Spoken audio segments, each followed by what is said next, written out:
and welcome to another edition of Just an Opinion. Growing up in the 80s and 90s, I loved my sitcoms.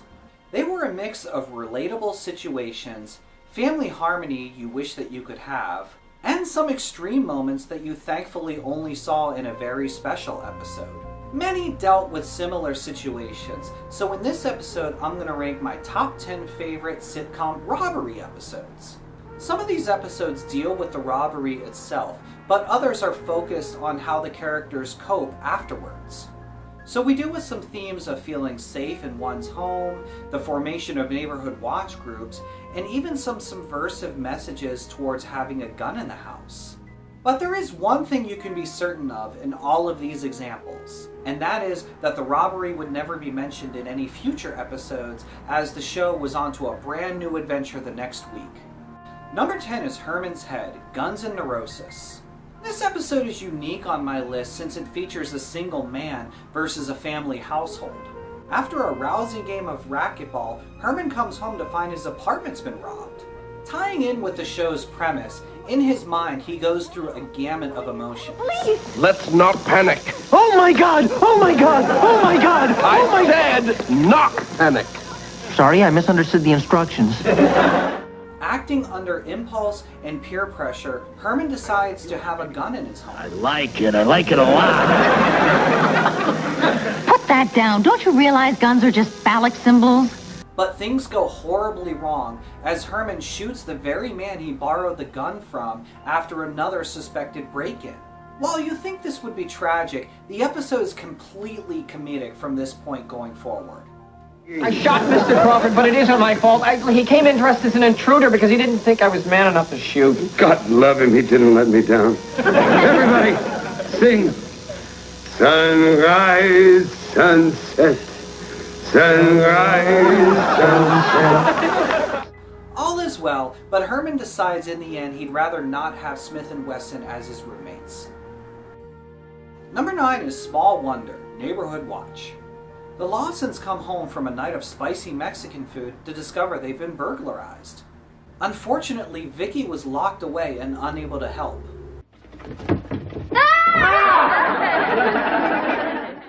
The policeman on the scene recommends setting up a neighborhood watch group. The Lawsons lead the charge and organize the meeting, and Mr. Brindle shows up for all the free food.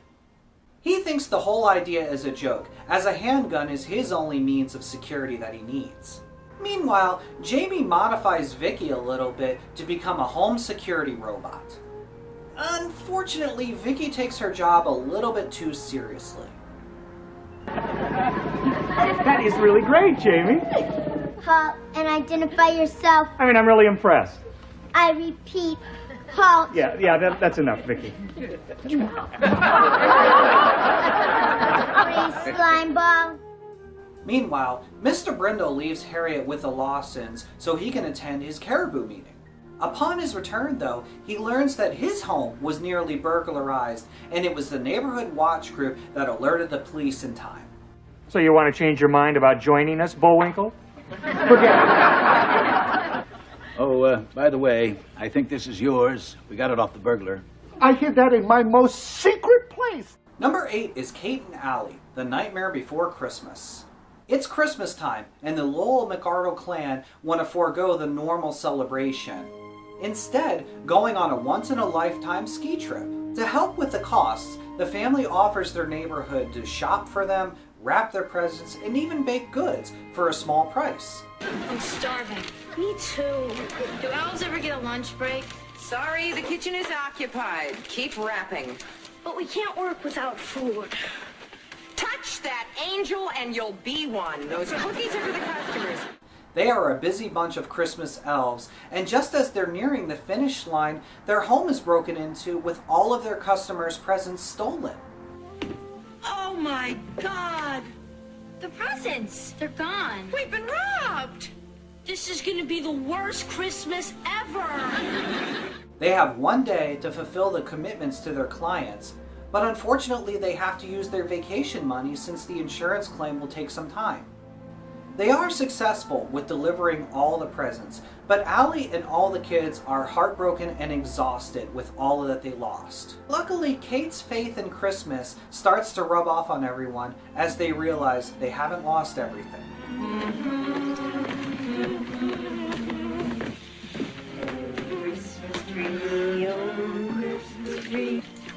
Number 7 is The Golden Girls, Break-In.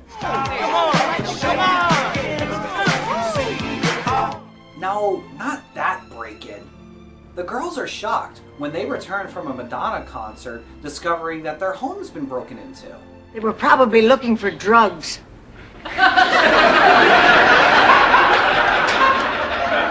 We have Malox and estrogen. Everyone seems okay afterwards, but Rose took it really hard, even to the point of buying a gun for personal safety. She hits a breaking point when she thinks another break-in is happening and fires her gun carelessly. Luckily, it was just Blanche returning from a date, and a vase was the recipient of the bullet. But Rose thinks she's lost it, as nothing will make her ever feel safe in her home again. The robbers are gone. I know that. I know it's over. I know they're gone. But not for me. For me, in my mind, they'll always be here. Oh, nay. But her confidence is restored as she tells the girls about an encounter she had at the shopping mall, where she fought off a supposed attacker. Need him right in his safe deposit box. Who turned out to be a parking lot attendant. Number 6 is Family Matters, Dog Day Halloween. It's Halloween time, but more importantly, it's payday for Laura and Urkel. Well, what can I do for you, Steve? Oh, it's paycheck cashing time again. Moolah, moolah. I put the bucks in my account and watch the moolah grow. Much to their horror, though, as they're leaving, a robber comes in holding everyone in the bank hostage. Carl is brought in on the scene and is shocked to find that Laura is one of the captives in the bank. Feeling heroic and brave, Urkel decides to confront the criminal and ends up saving the day. Kid, you just made a big mistake. Not as big as the one your parents made.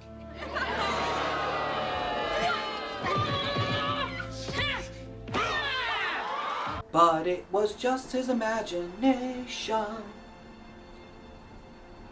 running away from him. In the end, Carl poses as a pizza man and is able to outsmart the gunman. Everyone is happy except for Urkel, who feels a little bit of hero envy. But Carl makes him feel better, telling Steve that he was scared the entire time too, and it was only with the help of Urkel's prank snakes that he was able to save the day. Number 5 is Diff'rent Strokes, The Bank Job. The Drummond family is ready for a fun day at the amusement park. Arnold, though, wants to make a pit stop at the bank, so he has enough money to pay for his date, Tootie. Tootie. No. But he, Willis, and Philip pick the wrong day to visit the bank as they're part of a stick-up. Freeze! This is a holdup? What you talking about, mister? The robbers grab the money and try to make a quick exit, but the police arrive, so everyone inside becomes hostages. Well, there goes my $11.50. You got quick insurance? Fearing for the safety of his kids and the bank employees, Philip offers himself as a prisoner for the robbers and even his company plane to help them escape. Well, it looks like you're loaded after all. I guess you won't be needing this, will you? Just as the crook's plan seems to come to fruition, Arnold saves the day by sneaking the keys out through the night deposit box. A good point of humor of this episode was the good criminal, bad criminal rapport that the two robbers had. Hey, these kids, they used to live in Harlem. Yeah, on 124th Street, they even knew Crazy Harold. What are you doing? I'm robbing a bank and you're playing Barbara Walters. Number 4 is Alf, Someone to Watch Over Me. A burglar is on the loose in the neighborhood. Guess what? The Litwacks were robbed. Oh, we heard. From who? Mrs. Litwack. She's such a busybody. So the Tanners form a neighborhood watch group. Willie is elected to be in charge of the group. Against his better judgment, he lets Alf have a crack at the role of commander. Achmonic! Bird! This is the Sentinel. I want you two to knock it off. You're supposed to be fighting crime, not each other. Alf does do a good job, but this is short-lived as he becomes corrupt with power and frequently calls the police over false alarms. Eventually, though, Alf does witness a break-in on the surveillance camera, but nobody believes him. So he takes it upon himself to save the day and stop the crook. Freeze! The thief is scared off, but the police actually do arrive and he's alone in the house. To try and buy some time, Alf makes the situation much worse by pretending that he has hostages inside. But the hostages are hungry. Right, guys? You'll set it. Sure are. Haven't had a thing since breakfast. I'm famished. You hear that? Send us 5 pizzas and a cat. Cat? Cat? Who said a cat? Well, I did. You idiot! We've got a Satan worshiper in here. But it gets to the point where the police are about to storm the house, so it's up to Willie to come up with a plan and save the day. Number 3 is Family Ties, Have Gun Will Unravel. The Keatons are at the movies watching A Hard Day's Night, but life soon imitates art as they come home to discover they've been robbed. The family feels unsafe in the home. Did you look upstairs? Upstairs? Yeah, you know where we keep the bedrooms. No, I didn't make it up there. Coward. Look who's talking. The brave soul who offered me $5 to check behind the shower curtain last night. I did not. I offered you 3. You said you'd do it for 5. Mallory, if you're scared, come to me or Daddy. We don't charge. After a family meeting, they establish some new family safety rules and decide to help form a neighborhood watch group. The meeting is not as helpful as they had anticipated, with many folks suggesting they should buy a gun. This directly conflicts with Stephen and Elise's liberal views of owning a firearm, but they actually go through with it and buy a gun. Instead of bringing about feelings of safety and security, the gun in the home actually creates additional worries and panic. Opening the drawer, and I'm putting the gun inside. Closing the drawer. Put the bullets away for me. My God, Alicia could have killed me! Bullets are only dangerous when they come directly out of a gun. After a false alarm with another break-in, the Keatons reflect on the damage that they could have caused with the gun, so they opt to use a tennis racket instead for the next time. Number 2 is Growing Pains, Gone but Not Forgotten. Maggie's birthday is ruined when the Seavers come home and realize they've been burglarized. A young Dennis Haybert is the cop on the scene, telling the family of all the advantages of having Allstate insurance. Naturally, the kids are all scared after the incident, except Mike, of course.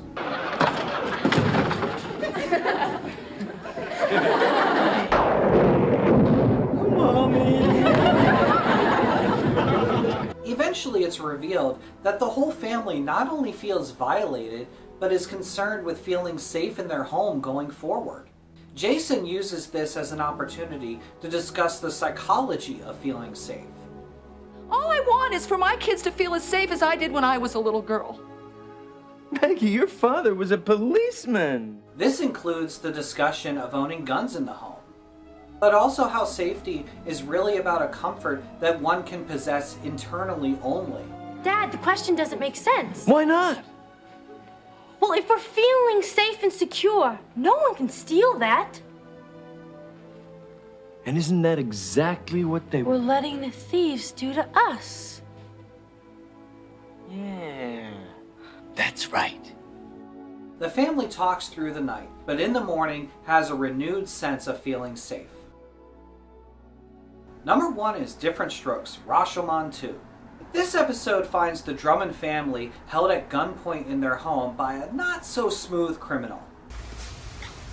It's your sweater! Get it off! Get it off now! Come on!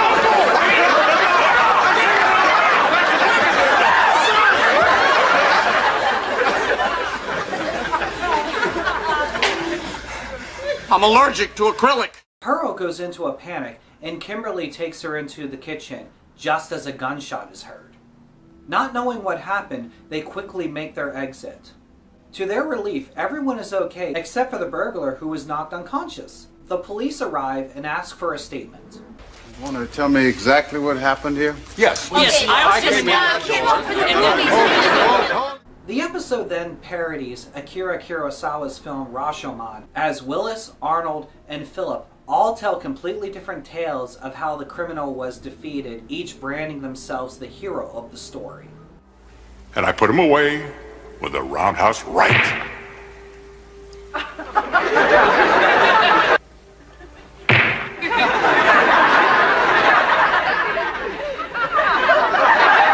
It was a dirty job, but somebody had to do it. I was out of control. It was kind of like a tribute to Bruce Lee. That burglar was no match for me. I flipped him to the floor, and he was out cold. This is both absurd and hilarious, especially Arnold's version. Little did anyone know that Pearl actually saw the whole thing, and she shares with Kimberly what really happened and who the true hero is. Then the burglar went staggering across the room and he sneezed again and hit his head on the chair and knocked himself silly. Thank you so much for watching, and please do leave a comment. I'll be back soon, and the next episode will be my top 14 love movies just in time for Valentine's Day. I hope you check it out.